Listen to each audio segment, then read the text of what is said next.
delusional fans are not the ones who are going to give the legacy. Or True, maybe, true. no, there could be delusional fans also who give the legacy. That the fans are always delusional. That's also a possibility. That History is the, comes when they are...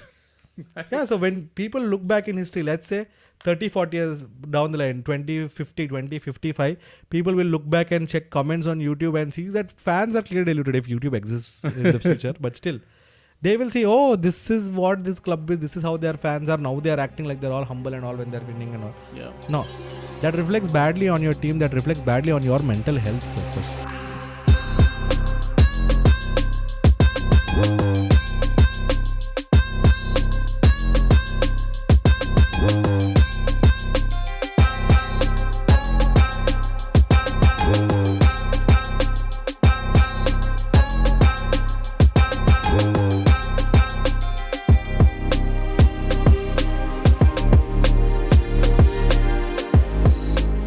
Welcome back to the Football Analytics and RANTS show.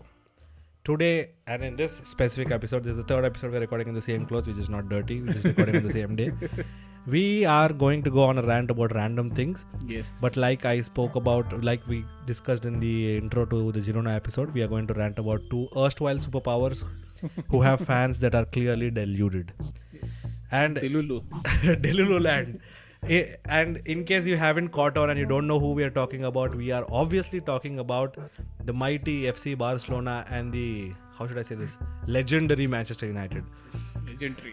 No, back in the day, true, for that time and their place in history, they are legendary. Yeah. But I have always said this and I will continue to say this: fans have to be realistic. Humble. Be humble. Sit down. Yes. Sit down. There is a time, obviously, I know football is something that people are very passionate about, and you get really worked up and you get really vocal about your teams you support when they do well and you want to rub it into other people's face. All of that I understand because I am also a football fan like you.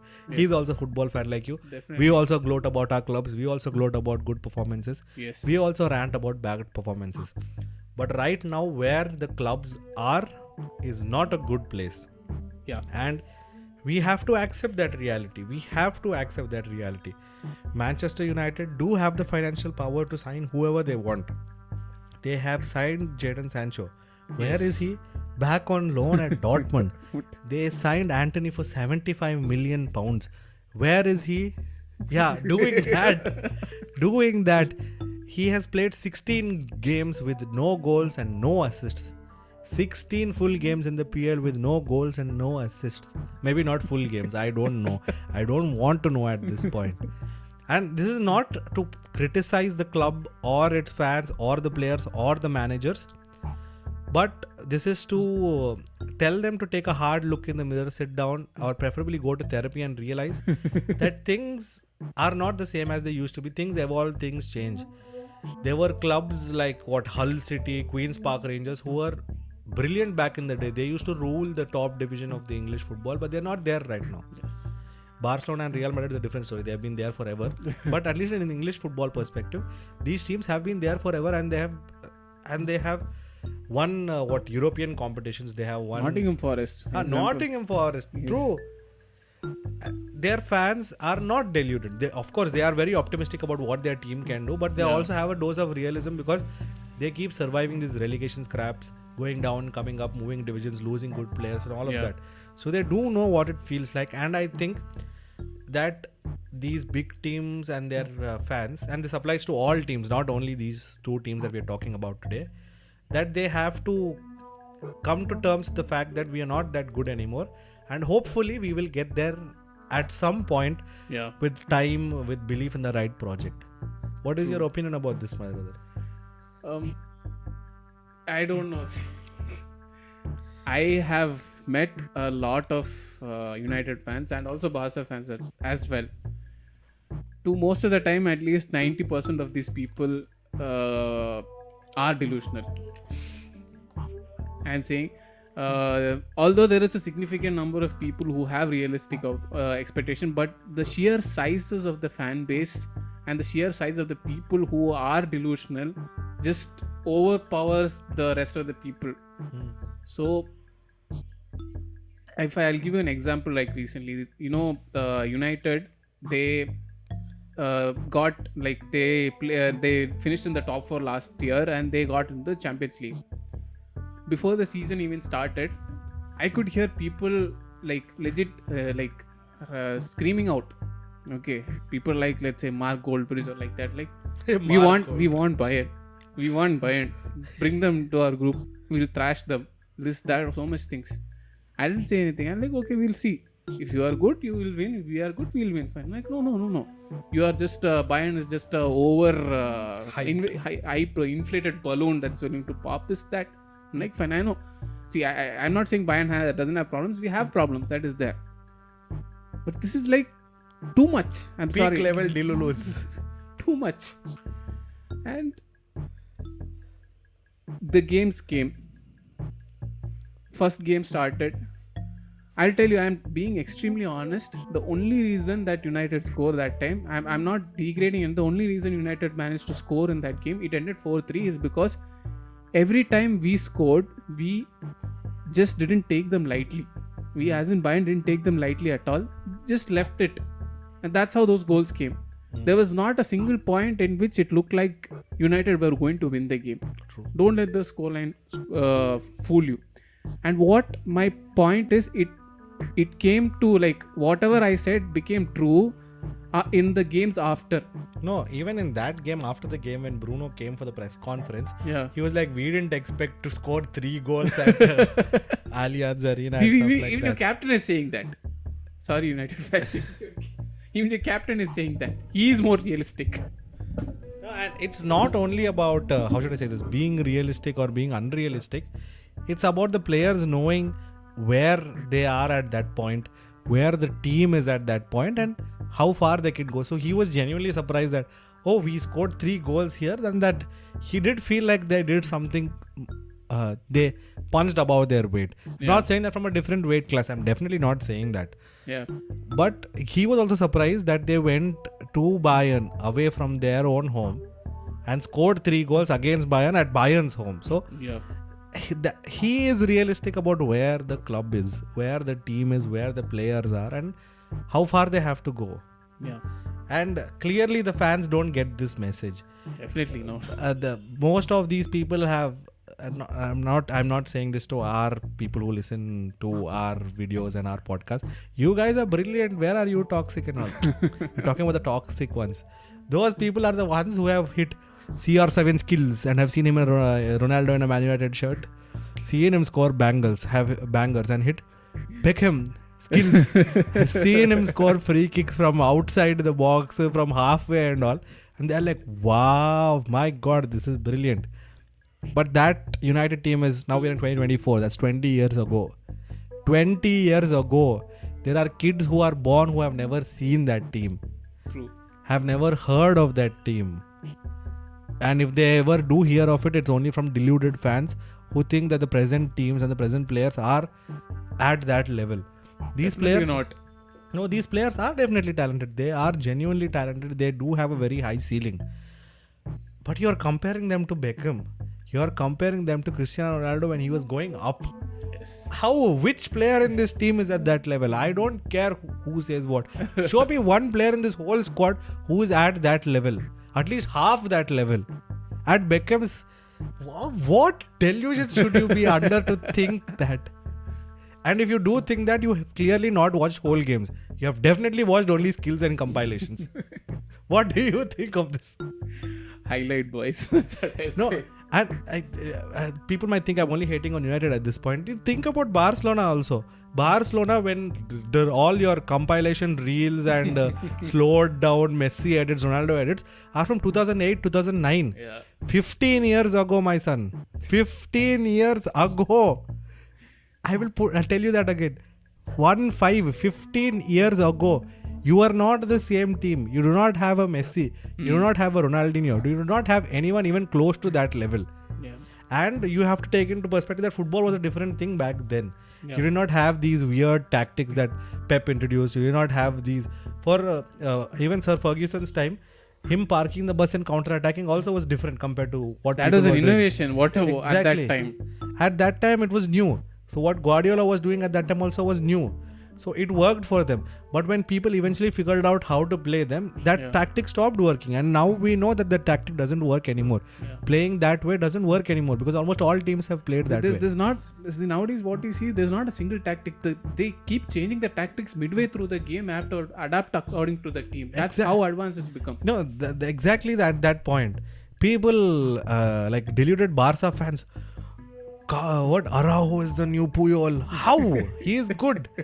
He might remind you of him. But how, sir? How, sir? How? Pedri is mind-blowing. And I genuinely think he could be better than maybe an Xavi and Iniesta eventually. Yeah. Right now, he is brilliant, exceptional, mind-blowing. Yes. True. But better than Iniesta in his prime. Better than Xavi in his prime. The point there is like those players they were injury proof and consistent. Now Exactly. the main problem, no matter how good you were, if you're not able to appear on the pitch, if you are not able to support the team when the team needs you, I'm not saying injury is full, but to some extent, yes. If you overexert, you will get injured. Like Pedri played those 75 games in that one season, and since then injury. And now we do have to realize that the number of games that these players play per year is also increased. Absurd. Agreed. All of these points are agreed. And football is much more competitive than that day. I will still agree. Somehow I will still agree. But if you genuinely think, Fermin Lopez is as good as Iniesta. What psychosis? Oriol Romeu is better than Busquets. I saw a post by a Barca fan page on Instagram. I immediately unfollowed them. I'm like, why have I been following these people? One good game Oriol Romeu has. This is what we needed. Busquets regen. This thing, that thing. And when they lose, no, they'll be like, why is this player at our club? What is this guy? Where is he from? For your kind information, he's from your own academy, sir. Your academy, sir. Where is he from? You trained him, sir. It's about tempering your expectations. And see, the coach, both the managers, even Ten Hag and Xavi for this, we are using these two clubs as examples. Yeah. Because these two clubs clearly have the most deluded fan bases. Not you guys. You guys are brilliant. We're talking about the deluded fans. That the managers have to say, okay, we are going to fight on all fronts. We do have a chance of winning the Champions League. We do have a chance of winning the league. They are supposed to say that to keep the morale high in their dressing room. And so that the fans are calm, calm. Because if the manager is just going to come outside and say realistically, we are shit. No expectations we have. If the manager is going to come outside and say this, the club will be in a furor. He'll be fired immediately. What all garbage will happen. So the managers clearly cannot say that. He look after his own job also, no? True. See, that's what he has so many things to think about that he can't come out and say we are. And sometimes the managers do get frustrated and say, Xavi many times says, we are just not up to it today. Yeah. And it's true. And the things that you have to realize that no matter what the manager does at the end, it's the players who have to deliver on the pitch. The manager can give you tactics, can give you positions, can make substitutions and all of that. But it's the players who have to show up in a big way. That's why these big name players are big name players. Like you could bank on a prime Ronaldo to show up in a game when there was a tense situation and turn the game in your favor. You could bank on a prime Ronaldinho to come and dazzle people. You could bank on a prime Busquets to hold it and finish the game without conceding that goal. You could bank on Iniesta and Xavi to give magic somewhere through the midfield and dazzle people. You could bank on Beckham to take free kicks from anywhere and put it inside. You could do them. Right now, we do not have players of that quality in either of these teams. No matter how much you glorify certain player, if he is consistent or not, there is not a superstar in any of these teams. Right now, there isn't. We do have Lewandowski, sir. He is a superstar, but he's having a bad season. We'll get to that eventually. We are at 15 minutes. So to encapsulate this as a whole, we have to realize that we are not what we were at some point. We have a romantic image of how our club was and how our club should be. We have this fantasy of a beautiful utopia of us dominating the world football forever. Anyone who comes against us will just fall and be like scared. But nowadays, no one is scared of facing Barcelona. No one is scared of facing Manchester United. People actually go and be like, oh, we can get 3 points off them. And some people are like, United only 3 points done. Barcelona only chumma will get them. I am genuinely telling you, Barcelona for a Copa del Rey draw got Athletic Club. I am not confident we will win. But I am realistic. Many people are in athletic club. We should wipe the floor. They are one position above you in the table, sir. What wipe the floor? With who? From where? Be realistic. Be realistic. That is our only takeaway from this whole conversation. I am not saying you should not expect your team to perform better. I am not saying you should hope for the team to be better. Yeah. But like every time the team wins, every time Barcelona wins, fans are like, we are back. This is in our pocket. United fans are like, Bruno is the GOAT. Ballon d'Or for him this year. No, sir. Rashford is Ronaldo's No, region. sir. Yeah, Rashford, Ronaldo region. Underperforming so much this season. And I will put this into perspective. Barcelona have an XG of 36 this season, which means they should have scored 36 goals. Guess how many they scored? 24 or 25. They are underscoring by 11 goals. 11 goals. 36 is what their tally should have stood at. And you forget about set piece. Set pieces, their expected is some 5 point something. They are barely won something. It's at some point, I'm telling you, at some point I'm like, should I really watch the game? And as a fan, you will have those days when the team is doing badly, when there are many things going on in your lives. You might not feel like watching it, but that's what makes us love those teams, that through their bad times we are with them. Yeah. And if you're not there for the club at the bad time, you're just a plastic fan. You're a plastic fan, definitely, yes. That's the truth. Yes. If you're only there to celebrate Chelsea when they're lifting that UCL trophy in 2021 with Thomas Tuchel, and not there when they change 3 managers in 1 year, you are not a Chelsea fan. Definitely. If you are not there, and I have no problem with the younger generation knowing Chelsea and coming up from there. Yeah. But like, I'll tell you, my father is a Chelsea fan. My father is some 55, 56. Oh. My father is a Chelsea fan. So he knew from Chelsea from when there were, I think, nobody. They got their oil money in the early 2000s. Yes. My father knew them from before that. Wow. And my father genuinely liked that team from back then with that weird logo and all. That's a true fan. And like when my father says, oh no, Chelsea is the best team and all, I'm like, okay, to some extent I understand that. Yes. But there are people who have seen Chelsea in 2004, 2005, 2003 and who know when the money didn't come, and who know that when the money came in only they became big. Yeah. And who are hating on the other fans like Newcastle yeah, okay. and City fans and saying you are plastic fans. You are the same. For kids after 2010, 2015 who started following Chelsea, they only know Chelsea in that way. But if you're going to ridicule Manchester United, not Manchester City, yes, about their history, yours is essentially the same. Yeah. Basically, Newcastle has more history than anyone else in the league right now, in my opinion. Maybe bar Liverpool and United. The comment there is like, we won, let's say, league before that. City also won league in the past, like for 2000. City actually have a European Cup Winners' Cup also. They have a European competition. No, so I recently watched a video about which club came first, United or City, and which one was technically the older with more heritage and bigger club. Apparently, City was the club. If I find the video, eventually I'll put it in the description below so you can also watch and form your own opinions about it. These are our opinions. You have to take that into perspective. You can think different things. But I am trying to be as neutral as possible. I'm not trying not to hate on a certain person or a certain group or a certain team or anything of that sort. It's about being realistic. So right now Chelsea are also struggling. So if you do not support them now, and I am nobody to say that you don't have the right to do this, you don't have the right to do that. But if you do not support them right now when Chelsea are going through a bad time, when the players are, I don't know what players, I tried watching 2 Chelsea games in the last 2-3 weeks. I couldn't recognize the team other than Thiago Silva. I don't know anybody in that. I am like, who is this fellow? What is his name? Can't even pronounce it. And it's difficult for the fans also to relate to players who keep coming and going, to relate to the tactics, to relate to the identity of the team. It's difficult. But these are the fans who are the ones that make the team, make the club, give the history of the club, make the legacy of the club to what the club is going to be now and will be in the future. Delusional fans are not the ones who are going to give the legacy. Or no, there could be delusional fans also who give the legacy. That the fans are always delusional.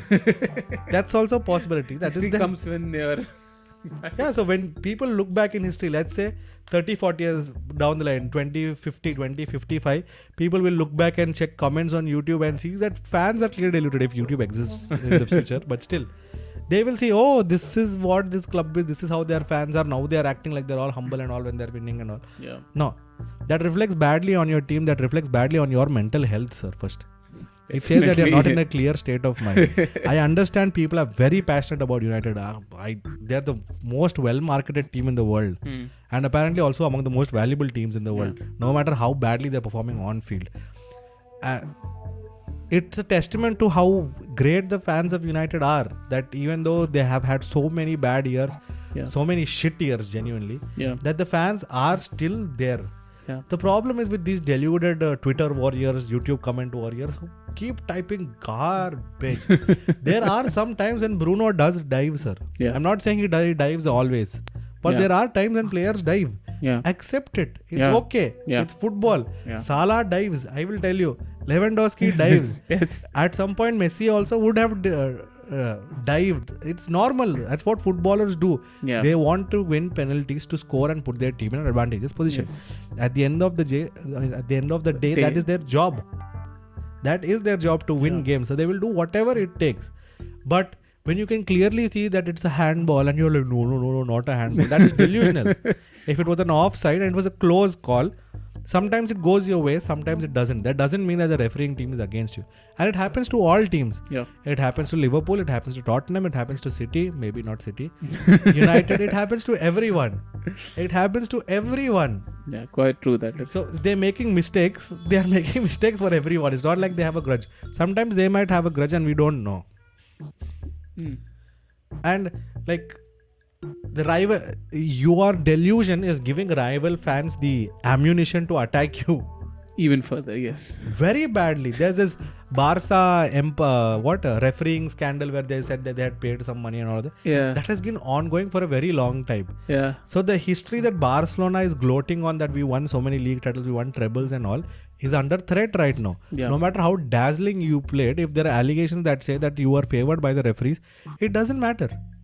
Quite true. It doesn't matter. Quite true. Eventually, let's say Liverpool has won so many titles in the last 5 years. Let's say there's a scandal that comes out that a certain referee or the head of the refereeing association favors Liverpool only. It won't matter how well they played. On paper, they might win, but the public perception will change. The fans will be hurt. That is what happens when you are delusional and you're gloating over something and some small thing. That's all.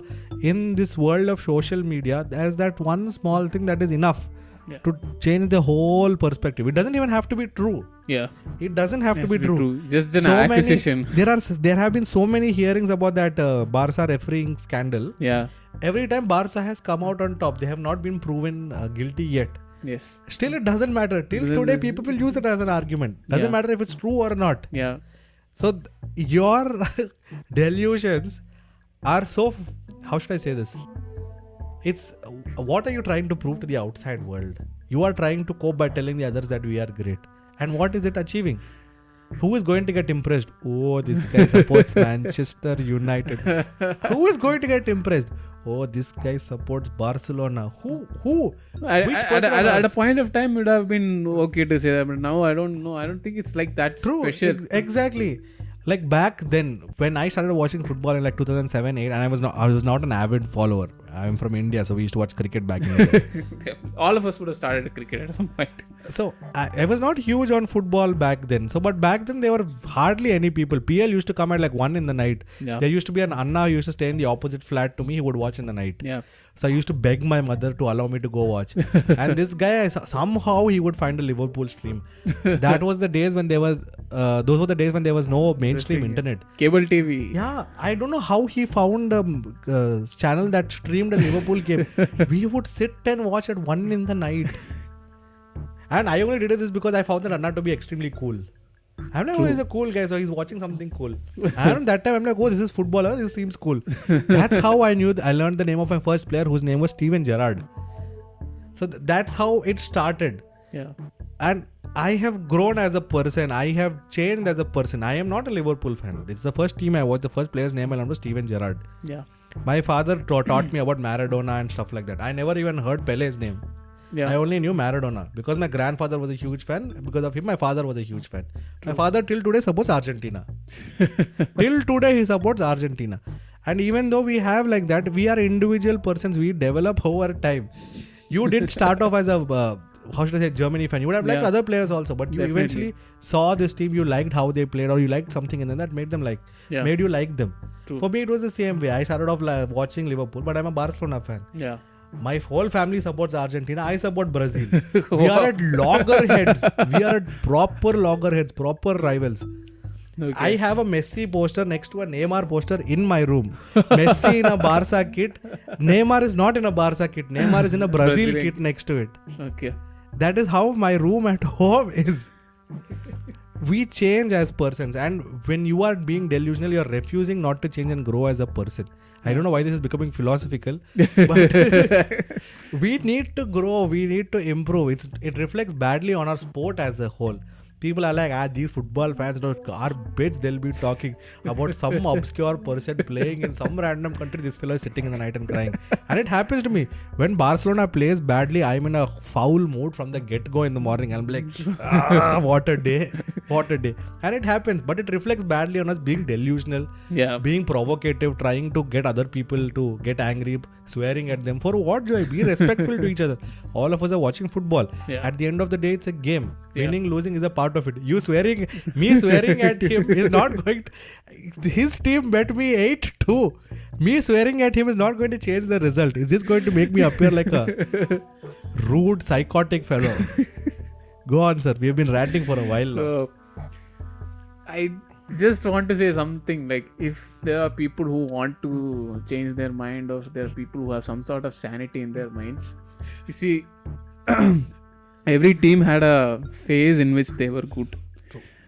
And there was a phase in which they were horrible or they were irrelevant for years, probably decades. I'll give you examples. See, from my club's perspective, we were serial winners. I'd say one of the best eras we had was the 70s. Okay, we won 3 consecutive European Cups. We won 4 Bundesligas. Back at that was a time when Bundesliga was considered one of the best league in the Europe in the 70s. If you look at statistically everywhere, it was like that. So we were we were put on such a high pedestal that people expected us to dominate in the further decades as well. What happened was, we didn't manage to win a single UCL for almost, I'd say, 20-25 years. The next UCL we won was in I'd say 2001. Bayern was like what you see present day Manchester United like. Our nickname was FC Hollywood because there was more internal drama and bullshit that was happening. Lot of drama that is happening between the players. Players were chilling, they're drinking beer and enjoying before games, this, that. So the success is not, let's say, it is not for a long time. It has a limit. It will cap off. But that doesn't mean it doesn't come back. It came back and people, the loyal fans who were there, supported. It came back in the 21st century. We again became competitive. We again became started winning like the late 20th century, and from the 21st century onwards, at least we were in the picture. And after that, we won one UEFA Cup and 3 Champions Leagues after that. So that is there.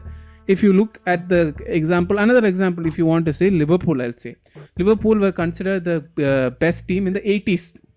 They won 2 or 3 Champions Leagues at that time.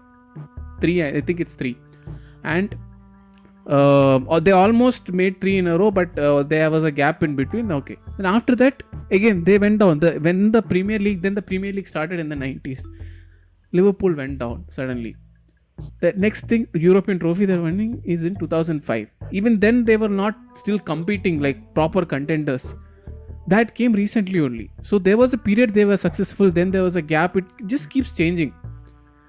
If you look at Barca's case also, they were very good like when the beginning, like before the European Cup started, they were very good. But then since there was no European Cup, there was no way to like challenge other leagues or something like that. But when the European Cup started, that was the period in which Real Madrid had a super team. So if you don't know, in European Cup, only one team that is the champion of the league will get to participate in the European Cup. So every other time, only Real used to participate. That is the reason you do not see Barca in the European Cup stats until, let's see, in the late 80s or 90s. The first time they're winning was when Johan Cruyff was the coach in, I'm not sure exactly, I think it's 1992. The year after Marseille won it. Okay, so even then also they had a slump. If you look historically, they had a slump after there was a lot of problems with presidents changing, lot of coaches changing. If you don't know, Louis van Gaal used to coach Barcelona. Yes, yes. So there was a lot of problems, and all this scandal with the like Luis Figo, a lot of problems were there. Then they slowly, it took them time. It took them until 2005 to build a strong base, and even that also people thought it will not last. So it was until Pep Guardiola, they were like in and around. They were not considered that great. True. Of course, the history is there. That is there. But they were not that good. Then their success period came and it ended. It did end. It did end at, let's say, around 2016-17. That was the last time they They were genuinely good. They were genuinely good. People were scared to face them. I'm seriously saying, until that point, people were scared to face them. And coming at the last at United, you were good. See, you were good in the early 60s also. If you heard of Busby Babes, all these things, they won a European Cup. They could have had one of a very good squad if it weren't for the Munich air disaster that happened. Still, they won a European Cup after that. Then there was a long hiatus until Ferguson arrived. There was nothing. They were a mediocre club until that point. True. Mediocre. After Ferguson came and suddenly the Premier League came, so there was a new influx of money, and that guy actually took the team, stood with the guy. He brought about a lot of significant changes which was unheard of, and then you became relevant again. You started winning. It all started maybe in the 1999. That's what a lot of this old United fans would be relating to. That I don't think anybody will be related to what you call 1960s or something like that. I don't think anybody remembers it. So most of you will be related to 1999 treble winning season. Okay, then you continued. That also will come to an end because you are relying on a guy for too long. No matter how good a manager is, his tactics will age after something. Maximum 20 years, that is there. Exactly that has happened with you. The last time you were relevant, but like properly threatening, was 2008. After that, slowly dipped out. And he also understood that. Then you have a slump phase. It's not even 10 years. It's barely like 10, last 10, 12 years only. Some teams had to wait for 20, 30 years to become relevant in Europe. They were patient, they waited. Be patient. It will come. Your time will come. If it is going to come, it will come. But be humble in that until that point of time. Be realistic and stop. I don't know, this nonsense that is happening in internet. I think the problem with this era is because of the internet. True. Anybody will speak some shit and it will go on a rant cycle. This that. At that time, see the things the reason I'm telling is, you do not see anything about people ranting in 80s and 90s because there was no social media at that time. Not true. Now social media has made it easy for people to just say whatever they want with zero responsibility. So they can say whatever garbage they want. This is what I am ending with this. See, success is limited. It is not forever. It is there for a certain period of time. Then you will have, let's say, probably even an eternity of, if you look at the case of Spurs, like how long? Like it's been a long time. It might be like that. It might be for 10 years. It will happen. Eventually, you will not be continuously winning. You will not be dominating football for a long time. Only team that has come a little bit close to that, it probably is Real Madrid. That even them, they in some decades were irrelevant.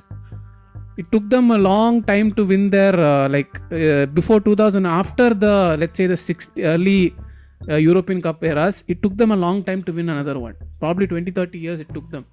Then they became relevant again. Then they started winning. So even a club like Real Madrid, who won 14 UCL titles, is considered one of the most decorated, one of the best clubs in the world. They had a bad period. So even they can have, then you can also have. Anybody will have. You will have a success time. If you are seeing City right now, this will end at some point. There will be some club that will challenge. Some club will come even better. They will dominate more. City will become mediocre. At that time actually will decide actually how many of the fans are actually realistic, and if the allegations of plastic fans is true or not, it will come at that time. So be realistic. see I'll tell you, you supported a club. If you're an actual fan, you supported a club because you see yourself there, you relate to that shit, you relate to the club's history, whatever it is, you relate to the players, you relate to the culture, you saw yourself there. Not because, of course, winning trophies is one thing, not just because of that. Otherwise you would have switched clubs randomly, you know. If you are a United fan, you could have just started following City. It's a club from your own Manchester only. They're successful. We'll just keep shipping. You follow the club because you saw yourself in it. So don't determine success. Be realistic. Support your team. That's fine. Nobody will fight. Nobody has any problem. I don't know how much anybody will listen to this or agree to this. Hopefully you will reach at least 1%. That will be. Thank you for listening to us. And there was this random email we got the other day that said that we are among the top 10 best Indian football podcasts. I don't know what research went into that. I don't know who rated it. But there's at least one person out there who thought that we were good enough to be among the top 10 in India. But thank you so much for listening. Please do listen to us. We are trying to talk, and even if we do understand this, that we are not big YouTubers or big podcasters. Yeah. Just to... This is like part-time for us. We're not like, there are people who are like solely focused on this. They're like, they are generating income from this. This is part-time for us. Like, we see, as our shows is from the fans for the fans. We are fans talking. We are not like extreme experts here. We just do this out of our love for the game, and because we talk about football a lot, and we thought there are people who think the same way as us and people who might enjoy this. Yeah. So this is for all those guys. Thank you for listening to us since 2019, 2020, whenever we started this. So it's almost 4 years now, maybe. Yep. And we are not consistent, and so even for the random 2-3 people who click on episodes and listen to them, thank you very much for listening to us. We wish you the best and hope that we can keep posting on a regular basis. Thank you so much. Time out. Thank you. Bye-bye.